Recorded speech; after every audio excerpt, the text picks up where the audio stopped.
Attention, you're listening to The Todd Huff Show, America's home for conservative, not bitter talk and education. Be advised, the content of this program has been documented to prevent and even cure liberalism, and listening may cause you to lean to the right.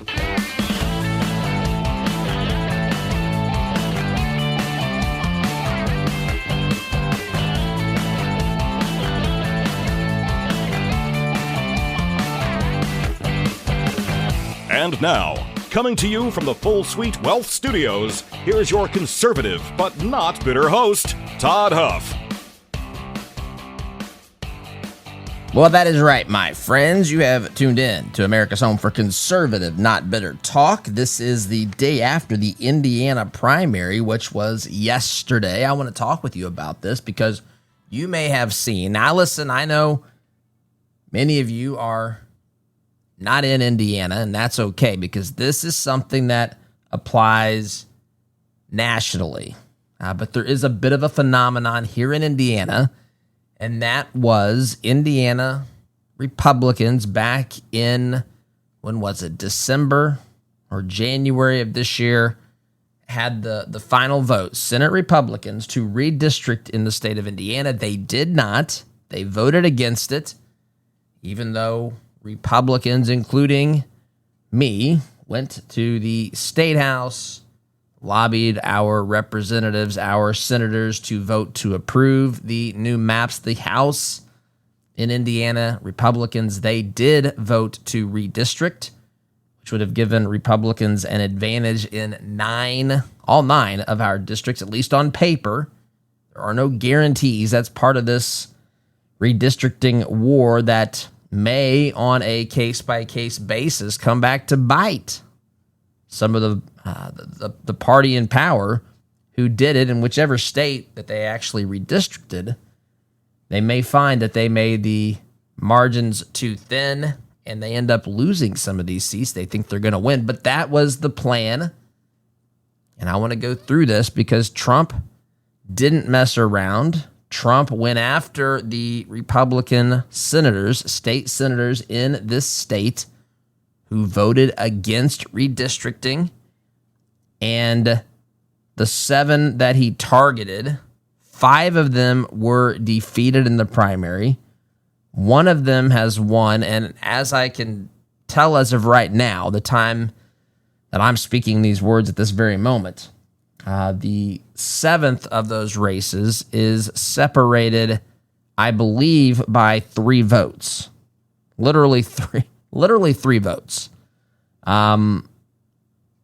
Which, again, there's a lot to take from that as well. So that's what I want to talk about today and how this applies to races that are happening in your state, primary races, the importance of redistricting, the battle that we are in, why people who are against redistricting are missing what's really at stake here. We can still be friends, but you're wrong, my friends, if you're not in favor of redistricting. I've done this.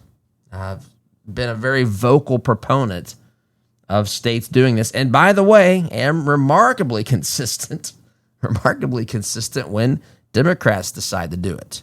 We'll go through all of that today as we are in primary season, as we are ramping up to the general election in November. So that's where we're headed today. I appreciate you tuning in. If you have something you want to share, thoughts, opinions, you want to tell me I'm wrong, have at it, my friends. I'm conservative, not bitter. I welcome it. You can text. It's the easiest way to do it. You can email too, but 317-785-1030. Thoughts, questions, feedback, all that sort of stuff. Always including the appropriate amounts of adoration and praise. Kidding, but not exactly kidding. Or you can email me, Todd at toddhuffshow.com. That's where we're headed today, my friends. There's a lot of confusion out there about Kratom, and you've probably heard and read some of the headlines. A lot of those headlines, the ones that are bad anyway, are based on synthetic junk that isn't real Kratom at all. Not to mention, it's being peddled by some shady sellers. Real Kratom is natural, it's tested, it's handled with care. That's exactly what you get from Christopher's Organic Botanicals. They're a family-run company. They partner directly with farmers in Indonesia. Every batch is lab-tested. There are no chemicals. There are no fillers. There are no shortcuts. This is not a synthetic. That's the problem. That's the bad side of the industry.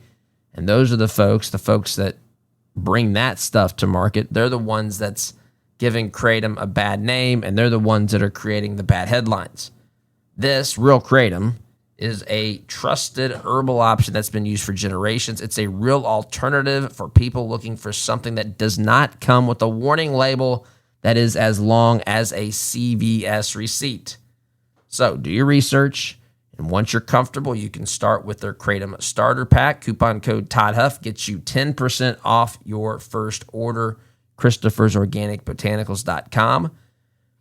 Again, that's Christopher'sOrganicBotanicals.com. Coupon code Todd Huff saves you 10%. Truth, tradition, transparency, my friends. All right, so let's talk about this. Let's talk about this election. Let's maybe set the stage a little bit. And I know we've talked about this a reasonable amount of time, not this particular election, but redistricting. I've gone through this. I'll do it again because I think it's relevant. I think it matters. In last year,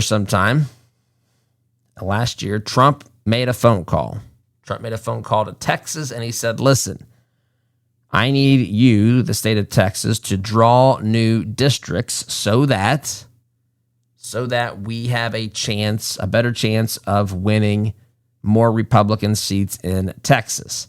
This, of course, has created a firestorm because people said this is not how you do this. Why is the president pressuring Texas? Texas is the Lone Star state. They're this. They think they're an independent country half the time. What is the president of the United States telling Republicans to do this, and why are they just following his orders? Because, my friends, we are in a cold civil war. I have gone through this until I am blue in the face. What we are facing in this country today is not a simple difference of political opinion. We have reached a point where we are engaged in a cold civil war. And that's where we are. The point, listen, I was raised in a Union Democrat household. I have friends who are Democrats. And there are plenty of reasonable Democrats still out there. Some of you disagree with that sentiment. But I just challenge you to rethink that. There are also, and these are the folks that you think about, and rightfully so, because they've just taken over the party. There are radical leftists as well. These folks have,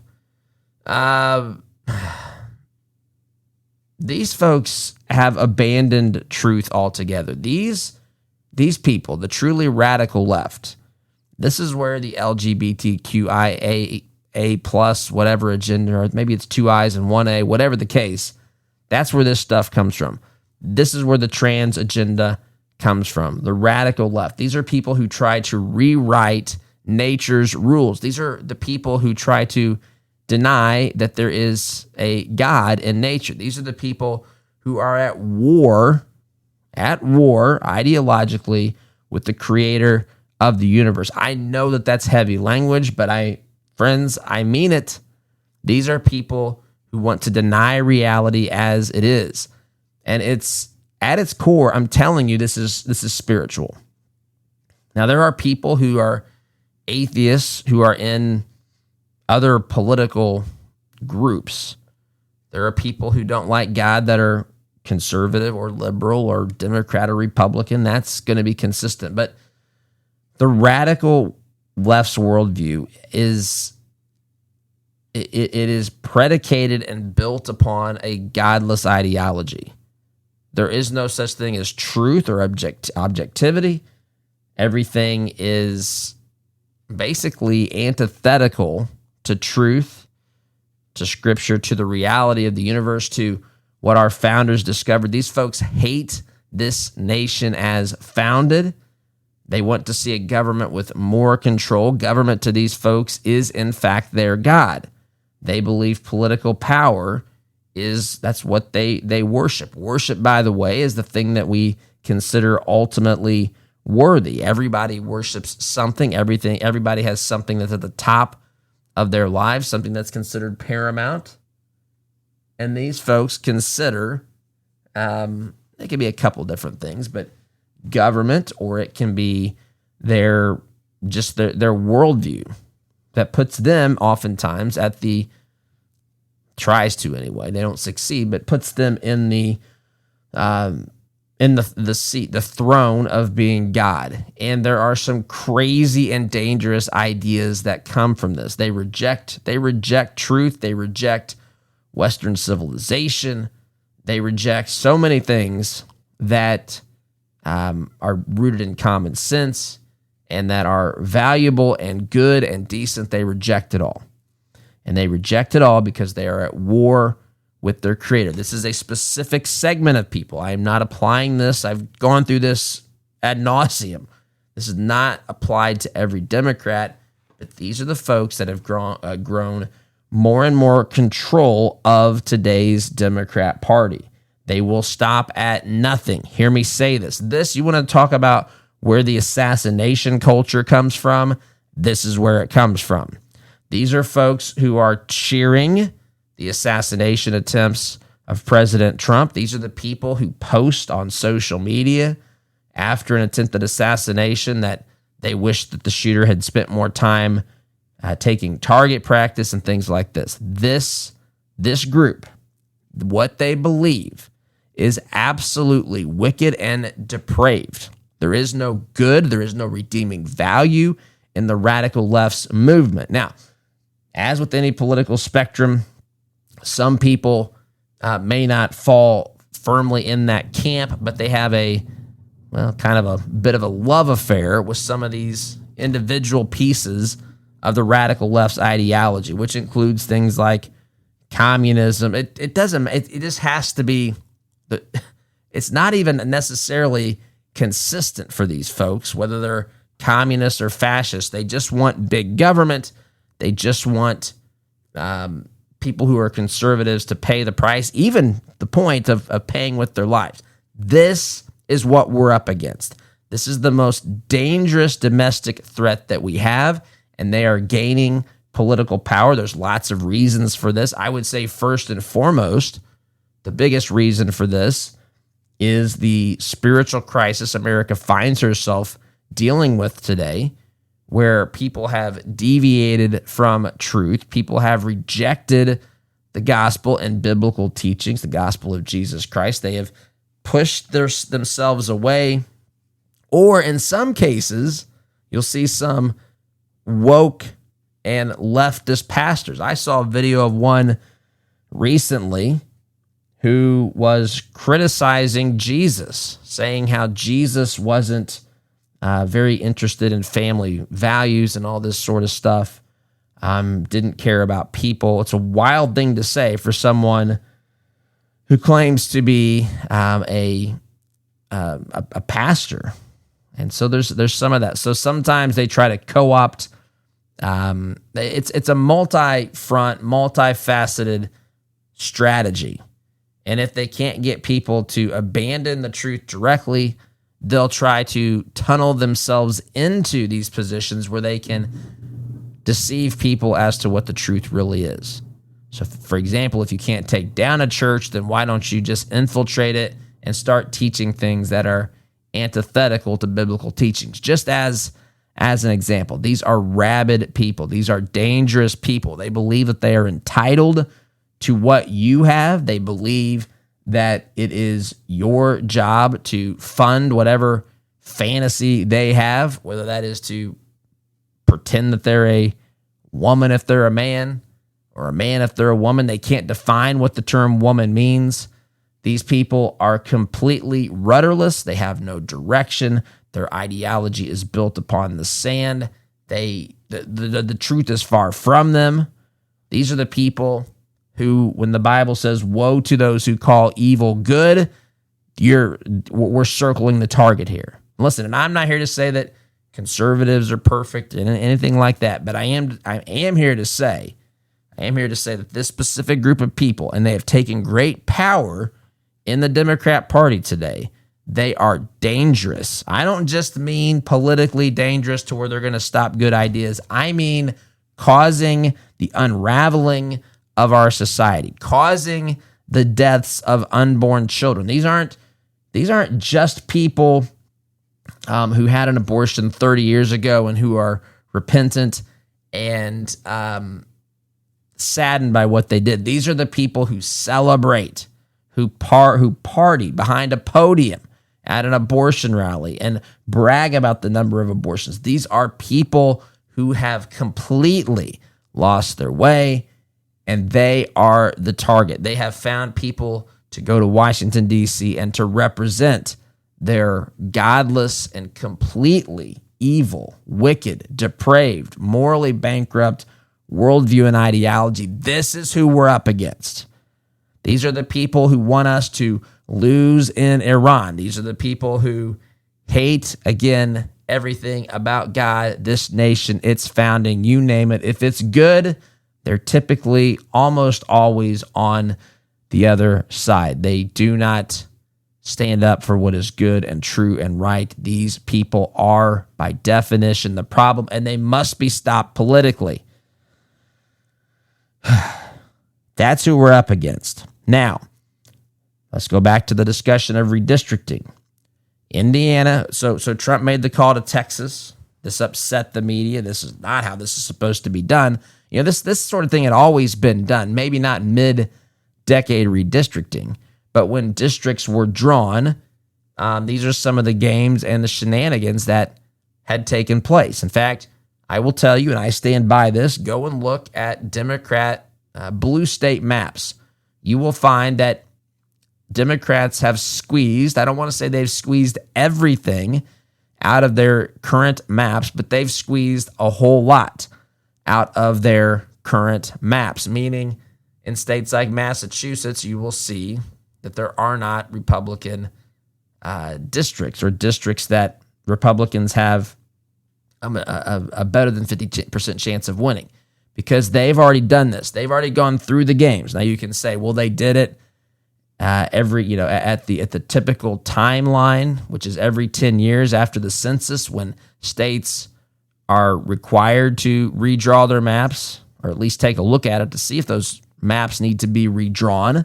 Because when you take a census, your state, take a national census, you take a percentage, whatever percentage basically your state is of the entire population. That's essentially, it's not perfect math, but that's essentially the number of districts or the percentage of total congressional seats your state has. So if you're 2% of the population, you should have approximately 2% of the 435 congressional districts. And then the state's job is to draw those districts so that there are approximately the same number of people in each district. So there could be a time, I suppose, where a district line every 10 years, nothing has to change. But there could be time, even if you don't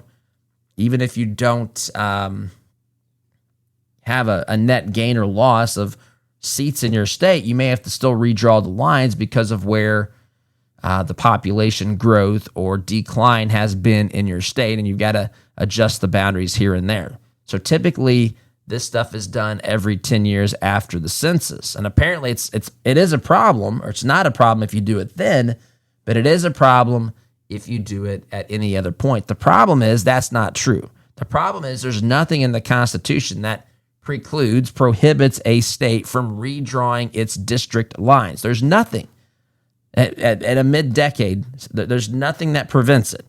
There's nothing constitutionally that prevents it. Now, there might be something in your state.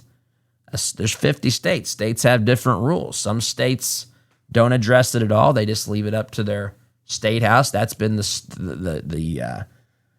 that's how it worked here in Indiana. Florida, for example, who just drew new districts that should net Republicans, likely net Republicans, 4 more Republican districts in Florida because they redrew their boundaries, their district lines. So no guarantees again, but that's statistically what is shaping up to happen. So there were no other requirements. There were no statutes like there was in Virginia, like there is in California. These things have to go to referendum or there's a constitutional amendment, and there's requirements on how long something has to, the process of changing a constitutional amendment in the state of Virginia, the Commonwealth of Virginia. That's how these things, those states are different. But those are not federal laws. Those are state laws or state constitutional amendments and so forth. And so it was the prerogative of the state of Indiana to follow suit, and Republicans here, Republican senators in particular, dropped the ball. The people that I told you we are fighting this cold civil war with, they either, these Senate Republicans either don't agree with that, they don't understand it, they don't care about it, they don't find there to be enough difference in opinions to take political action. They did not exercise their power. And they think, and it's fine to conclude that. It's not, they're wrong, but they can conclude that and we can just have a disagreement. But they think they're on the moral high ground, which is wild to me, because the moral high ground leads to what I just told you. The moral high ground here leads to more young people falling victim to the trans agenda. The moral high ground here leads to government policies that lead to higher inflation, less money for working families to spend on things. Right now, we, of course, have a massive problem with gasoline and fuel prices. These are things that the average American is not able to afford because of ridiculous government spending over the course of time. Because inflation, the inflation that happened during Biden's administration didn't go into a reverse simply because Trump was elected. That was the starting point. That we didn't make that ground back up because Trump's in the White House. They're causing harm to you and your family, and they paid the price politically in Indiana last night, and I say good. That's exactly what they deserved. Political price. Listen, and I just want to be clear, I don't revel in their sorrow. I celebrate in the direction that we are going as a state and hopefully as a nation to elect political leaders that actually are not afraid to engage in this fight. Weak, apathetic, ineffective Republicans are a disgrace, if you ask me. They don't know what time it is. They don't know what's at stake. I looked at the clock. It's time for me to take a break, my friends. Sit tight, back here in just a minute. Welcome back, my friends. I tell you what, I mean every word of what I said last segment. I mean it. And again, I don't revel. I think it's, some people like to think, oh, look, the people that were battling here are having a rough morning, and they revel in their pity and sorrow. That's not at all how I look at this. This, to me, is political justice. This, to me, is defeating the people who are the problem. And of course, the main problem are the people I talked about at the opening of this program, the people who have sold their soul and completely lost their mind and have embraced this godless ideology of the radical left. They're the biggest problem. So then the rest of us are either part of the solution because we fight them, we prevent them from getting political power using whatever legal, ethical, moral tools are at our disposal, which includes redrawing our districts. 100% legitimate to redraw district lines. And if you disagree with me, I challenge you. You can text me, you can email me, and if you would actually show that you can articulate ideas, you can come on here and talk with me about this. I welcome you. I've had 0 people, by the way. I've had people email me, names that you might know. Oh, Todd, I think you should listen to this argument by this senator, this person. And I did, but I've not had anyone take me up.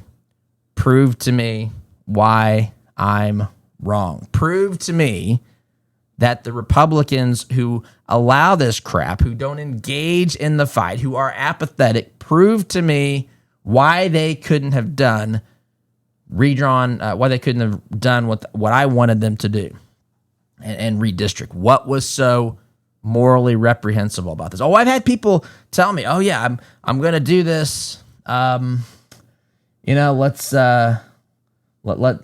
talk about it later," and they vanish into thin air because I'm telling you, they don't know. You don't know what you don't know. I'm going to ask questions, and you're not going to have an answer for it. And that's fine. Again, we can be adults about this, but this is the problem. They think, I don't know what it is. I can get close to identifying it sometimes, but I can't quite put my finger on it. It's almost like there's this desire to say, well, we were fair, which I say, okay, define fairness. What is it about having 9 congressional districts in this state, or take whatever number of districts your state has, what percentage should be drawn to favor the party that's not out of power? Well, Todd, the Indiana votes approximately 60% Republican, 40% Democrat, so it should be 60% congressional districts and that are Republican and 40 that are not. Why? Why is that the case? I mean, it's wild to me to think that, for example, we're in the NBA playoff season. And if you take last year's champion, the Oklahoma City Thunder, I forget how many games they won this year, 60-something. So should you take their percentage of wins this year and assume that that's the percentage of points?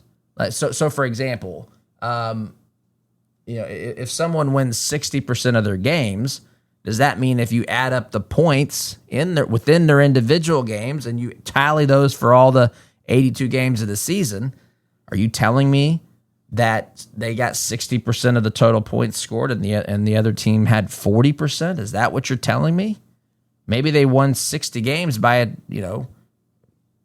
don't know, maybe they won 60 games by a basket each, 1 or 2 points, 3 points. See, it doesn't. That's not the way that politics is set up. In fact, dare I remind you that when this nation was founded, George Washington was against political parties. There wasn't.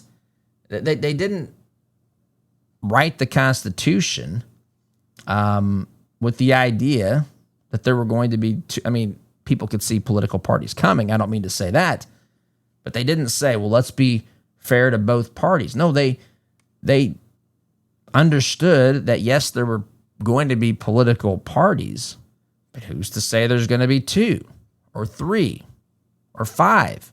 And by the way, there's no Whigs today, right? I mean, you look back at American history, you'll find that the political parties have changed. I don't mean change in the sense that the left wants you to believe, where the racist Democrats of the 1960s flipped and became Republicans. That's nonsense.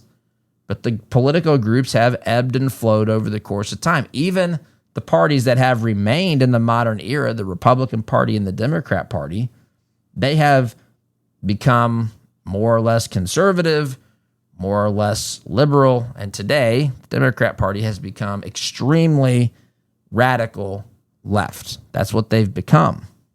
So who says that you're supposed to do it this way? Why are states like Massachusetts 100% Democrat districts and 0% Republican districts? Why was the initial map, the map that we have now in Indiana, the 7-2 map, why is that map the standard? Why? Who says? Who says that? And just because your political party can't win congressional districts, it doesn't mean you're disenfranchised. That's not what any of that means. You still have a representative. You can still vote. Let me tell you what could happen. If the Democrat Party would get its head somewhere out of the hellhole that it's in by their radical left worldview and pull it back into some semblance of reality and decency, they might be able, suddenly all 9 of those districts become more competitive because you've spread the Republican vote over more districts in the state of Indiana. If you would actually create or find or campaign people who were not insane, then maybe you could be competitive in more of the districts. But see, that's not how they look at it. They want to say that it was immoral. They want to hiss at me. They hissed at me at the State House when I gave the speech at Turning Point. I said to my wife, I think I've shared this on here. I said, honey, this morning I would have told you I've never been hissed at, but I can't say that again today. I've been hissed at, which I don't care. I actually find it humorous. And she might have been, I think she might have been trying to cast a spell on me, which again, unfortunately for her, I guess, I'm covered by the blood of Jesus, but it's crazy stuff. It's literally insane. And what is so bad about doing it mid-decade? There's no rule. Well, that's not how we typically do it. Well, you know what? This is not a typical battle. This is not typical politics. And if you don't realize that, I talked to Lieutenant Governor Micah Beckwith. I called him, a couple of weeks ago. We were talking about some things. And he said Republicans who fall into this camp, who didn't want to redistrict, he said they don't know what time it is. And I agree with this. They don't know what time it is. That's symbolically, metaphorically. They don't realize that we're past this point of being able to cooperate with the godless radical left. It must be defeated. I mean, politically, this is absolutely 100% not a call for any violence. This is a call to wake up. This is a call to understand what we're against. And last night in this state, when I read that 5 of the 7 people that Trump campaigned for, these were Senate Republicans. He campaigned against them, the incumbents who voted against redistricting. Remember, that's seven people voted against redistricting. He defeated. I mean, his endorsement helped defeat. How about that? 5 of those 7 Republicans, and one of them, again, at the time that I'm speaking here, one of them has a separation of 2 or 3 votes. 3 votes, my friends. Good. They deserve it. They've been apathetic. They are part of the problem because they won't really fight the problem with every tool at their disposal. Quit limiting our effectiveness because you're unwilling to do what's necessary. And that's what this is about this morning. And I'm happy about it. And you should be too, my friend. Let's talk about something else that's important. That's your money. You worked hard for it, but is it working hard for you and for what you believe in it? 4-8 Financial, they specialize in biblically responsible investing. That means they screen out companies that do not align with your faith and your values. They'll help create a plan that fits your goals, your purpose. The best part is that they show you right now how your current investments stack up against your values. And you can do that by completing a very, very short and very easy assessment. In fact, you can do it right now, probably before this upcoming commercial break is up. So, 48financial.com/Todd. That's the website. Click there now, 48financial.com/Todd. 4-8 Financial, helping you align your money with your mission. Time out for me, my friends. Back in just a minute. Welcome back, my friends. You know, when I get ready for a program, I knew I wanted to talk about this today. But in my head, I didn't know how much I wanted to say about it. I don't know sometimes until I start talking about it. I assumed I was going to talk about this for, I don't know, maybe the first segment or something like that, and then shift gears. But this is something that's critically important. And the more I've spoken about it here today, the more it's lit my fuse. And I am happy about this. This is a good sign to see Republicans realizing that these state senators who opposed redistricting, they don't know what time it is. As Lieutenant Governor Beckwith told me, they don't seem to realize what's at stake. They're playing by different rules. They're trying to get the other side to say, oh, well, you're being so kind and nice and respectful, all this stuff. No, we have to win politically, my friends. This is not a difference of tax policy or just a preference on how to solve a problem. These are people that the radical left, they live in a completely different world. In fact, they think the things that you find important are the very problems in our society. It's irreconcilable. You know, when people file for divorce, that they often today will put irreconcilable differences as the reason for the divorce. There are irreconcilable differences between the radical left and the Constitution and common sense and truth and biblical Christianity and fill in the blank with a whole bunch of other things. Laws of economics, human decency. You just go on down the list.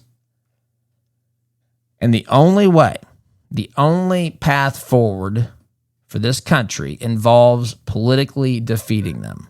Again, I don't mean, to be clear, in this era of violence politically, just to be clear, I'm talking at the ballot box. I'm talking in the arena of ideas. I'm talking about when it's time to redistrict in your particular state. These are the things that need to happen. By the way, other states now, I saw Alabama and Tennessee are moving towards redistricting as well. These are states that are probably going to net additional Republican seats because of the recent Supreme Court case that we've spent some time talking about. I can't get into that today, but that case is Louisiana versus Calais, Callais. I've actually researched how people say. I said it Calais the first time, but I've been told, I've read that it might be more accurately said Calais. Whatever the case, if you look it up, you can see the Supreme Court's ruling where they said, again, I can't get into it now, but districts that states that try to comply with interpretation of the Voting Rights Act of 1965, and as a result, they said, well, we want districts that are majority black. And so the Supreme Court says, listen, I know you're trying to comply with how the court has ruled, how courts have ruled on the interpretation of the Voting Rights Act, but that the Constitution does not allow for racially segregating Americans. So you can't do that.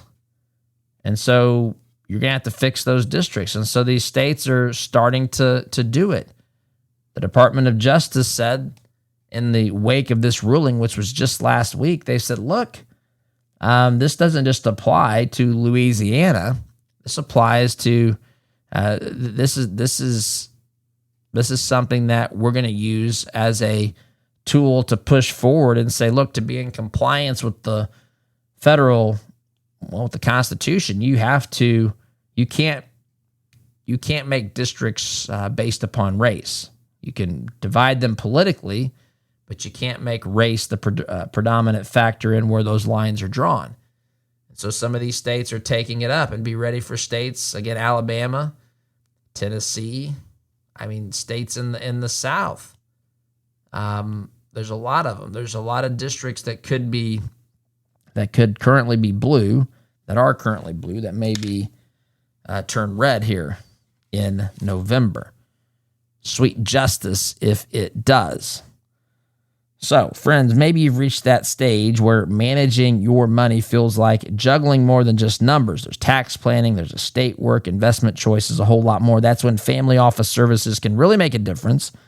Full Suite Wealth brings all those pieces together into one cohesive strategy. Their Family Office Services gives you access to a coordinated team with advanced option strategies, private equity, private credit, and legal expertise, all under one roof. It's about simplifying your financial life, planning for the future, and making sure your legacy stays strong for generations to come. If you're ready for that level, that next level of support, visit fullsuitewealth.com.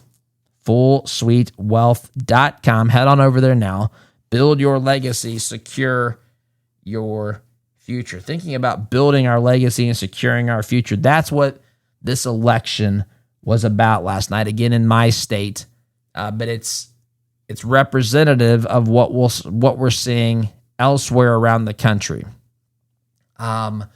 especially in states where there is either an upcoming possibility to redistrict, a call currently to redistrict, or in the case of the state of Indiana, a recent refusal by Republicans to redistrict. This is, to me, steps in the right direction to find people to replace the ones that wouldn't do the necessary work. We are in a fight for the survival of this nation, this constitutional republic, our liberty, and we have to be prepared to do whatever is within our authority, political power, legally, and so forth to win. Got to go, SDG.